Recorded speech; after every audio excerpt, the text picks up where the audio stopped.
Занечиството во Охрид во нагорна линија. Овој податок ни го дадоа Занечиската комора од Охрид. Податокот и тоа како радува, да се надеваме дека и во иднина ќе биде токму во оваа насока ќе се работи. Токму затоа се наоѓаме во канцеларијата на регионалната Занечиска комора и разговараме со председателот Сашо Богоевски. Само уште да напоменам дека регионалната Занечиска комора со седиште во Охрид изминативе 2 години е прогласена за најуспешна Занечиска комора. Господине Богоевски, Занечиската комора е една од најуспешните, а занечиството во Охрид во нагорна линија. На што се должи ова? Се должи на повеќе факти. Во изминативе во 4 години, сега да не речам за нечиството зело голем некој замав, али оди во нагорна линија. Пред се тука се владините мерки за самовработување, мерките преку UNDP, афирмацијата на занечиството од страна на нашата комора, помошта наша со Државниот пазарен инспекторат за борбата против нелојалната конкуренција, сето тоа придонесува за зголемување на занечите во последниве 3-4 години. Радува фактот што младите се заинтересирани за занаетчиство, но што најмногу ги интересира? Што одбираат да работат или што изучуваат како занает? Па најмногу се пријавени како фризери, бербери и козметичари. Тие се три дејности кои најмногу се застапени во последниве 3-4 години. Пак велам, млади невработени останале со средна школа, избор многу немале, па ето се одлучиле да се занимаваат со занает, кој научил фризер, кој бербер, кој козметичар, имаме домашни ракотворби, имаме повозрастни занаетчи регистрирани како плочкари, РТ механичари, електроничари, поправка на бела техника, значи поголем број дејности, али пред се тука најпоќе ги издвојувам овие три: берберите, фризерите и козметичарките. Точно 248 члена, од кои во последниве 4 години, првпат кога станав председател беше на 5 декември 2011 година, од тогаш се пријавени 127 занаечи, а одјавени се 32. Одјавени се некои по разни основи, некој престанал да се занимава со занаечиска дејност, некој поради смрт, значи вкупно 95 занаечи се пријавени само во последниве 4 години.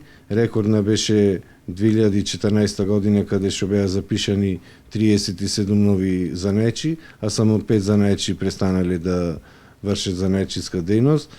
Дури на шала можам да кажам, од некои бев обвинет дека го развивам занаечиството во Охрид, што билова само занаечи се пријавувале, али моја должност како председател на коморава е да ја развивам коморава, да го развивам занаечиството со цел намалување на невработеноста во Охрид и во Република Македонија. Дали сте задоволни од поддршката која што ја дава општината и владата на занаетчиите? Од општината, значи имаме соработка со општината. Конкретно кога станав председател, најмногу ми сметаше плаќавме висока ставка на ѓубретарина. Бевме ставени во некоја ставка каде што се наоѓаат правни лица кои обавуваат туристичка и угостителска дејност.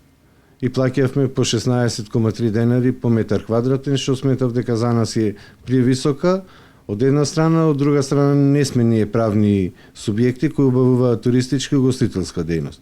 Ние сме занаетчи кои обавуваат услужни дејности. Со таа цел имав средба и со директорката на Охридски комуналец и со председателот на управен одбор на Охридски комуналец и најдовме заедничко, најдовме на разбирање и ѓубретарината ни беше намалена за 64%, односно од 16,3 денари по метар квадратен на 6,1 денар по метар квадратен. Тоа е 10 денари за 1 метар квадратен разлика. Ако заемиме тука еден дуќан, да речеме козметички од 50 квадрати, тоа е 500 денари помалу за ѓубре во месецот, или еден автосервис од 100 квадрати, 1000 денари месечно помалу, не е цена за подценување.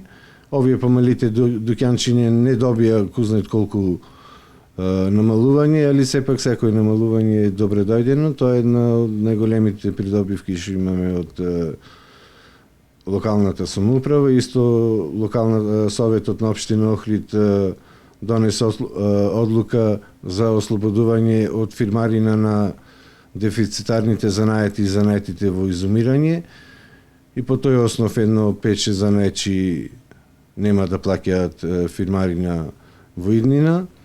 Сега соработката со локалната продолжува и преку секторот за туризам и локален економски развој, се со цел афирмација на занечиството и поврзување на туризмот и занечиството како една целина која може да привлече повеќе странски и домашни туристи.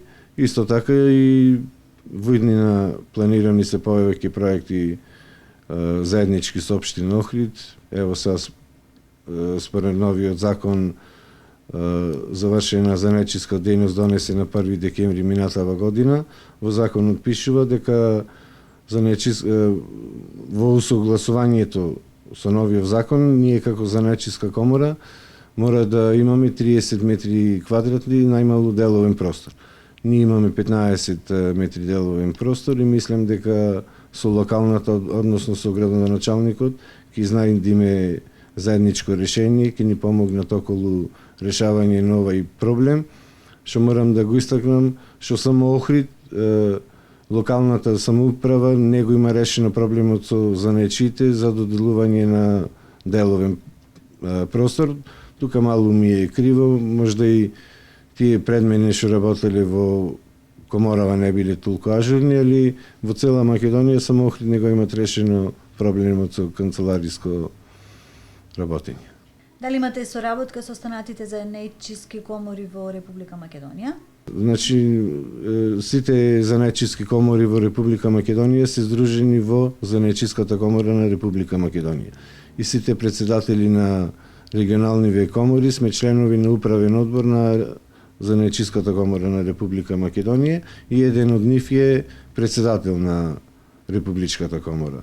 Тука морам да истакнам дека во изминативе 4 години на 2 пати се менуваше председателот на Републичката комора, на 2 пати имав понуди за председател на Републичка комора, али не знам, Охрид Скопје е многу далеку, ќе требите или јас Скопје да се преселам или седишчето на Републичка комора да го преселиме во Охрид. Да би можел да ги обавувам сите оние работи и функции кои се предвидени според статутот и според законот за вршење на занечиска дејност. Која е најприоритетна работа за која што би сакале надлежните да ви излезат во пресред? Дали по однос на даноци, намалување на даноци или по однос на други ставки кои што треба да ви се намалат за да ви се олесни работата? Никој пат не сум во изминативе 4 години сум имал прилика да се сретнам и со сегашниот министер за економија и со претходниот министер за економија Сарачини. Значи, јас лично имам конкретни барања за помош на занаечите. Пред 2 години поднесовме една антикризна мерка преку Републичката комора за ослободување на занаечите од персонален данок за 2 години.